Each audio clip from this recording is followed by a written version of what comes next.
Улаанбаатар метро төсөл. Метро бол нийтийн тээврийн хамгийн төгс шийдэл хэмээн дэлхийн нийт хүлээн зөвшөөрдөг. Өнөөдөр метроны системгүй улс орнуудын ихэнх нь Африк тивд байдаг бол Төв ба Зүүн Азийн бүс нутагт Монгол, Туркменистан, Афганистан, Балав, Бутан, Мянмар, Камбож зэрэг орн метрог байгаа юм. Өнөөдөр дэлхийн улс орнуудын 3/1 нь метротой болжээ. Улаанбаатар хот нь Монгол улсын нийт газар нутгийн 1.3% эзэлдэг боловч нийт хүн амын 50 орчим хувь нь амьдарч байна. Хүн амын хэд төвлөрөл нь автозамын төвжирлийн гол шалтгаан болсон.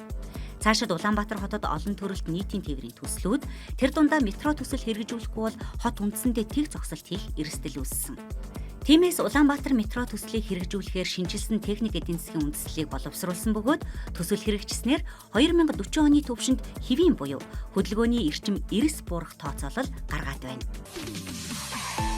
Их Багтаамжийн нийтийн тээврийн хэрэгсэл метрог барих төслийн зөвлөх үйлчилгээний гүйцэтгэгчээр Бүгд найрамдах Солонгос улсын тухайн инженеринг компани ахалсан түншлэл шалгарч төслийн техник эдийн засгийн үндэслэлийг бүрэн шинжилсэн.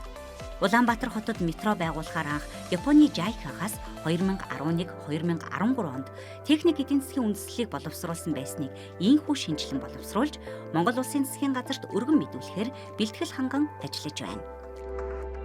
Улаанбаатар метро төсөл нь толгойтоос амгалан чиглэлд 19.4 км урт шугамтай 15 өртөө засвар үйлчилгээний депотой байна.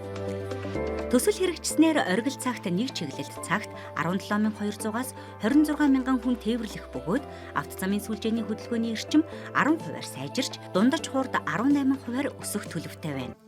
Мөн метроны өртөө орчмын 1318 га нутаг дэвсгэрийг худалдаа үйлчилгээний зориулалтаар дахин төлөвлөн хөгжүүлэх замаар төслийн зүгээс хотын эдийн засагт үзүүлэх үр нөлөөг нэмэгдүүлэх боломжтой бөгөөд хотын орон зайн бүтцийг өөрчлөх 20 минутын хотын концепцээр тодорхойлсон 14 хотын 6 хотын төвийг хөгжүүлэх үйл ажиллагааны гол хөшүүрэг болох боломж бүрдэж байна.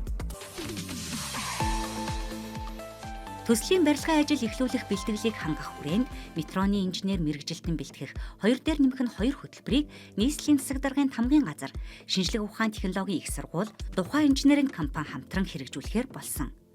Шинжлэх ухаан технологийн их сургууль, Бүгд найрамдах Солонгос улсын хаалаа их сургуульд тус бүр 2 жилийн хугацаатай оюутнуудыг сургаж, эхний ээлжинд 200 инженер бэлтгэхээр ажиллаж байна.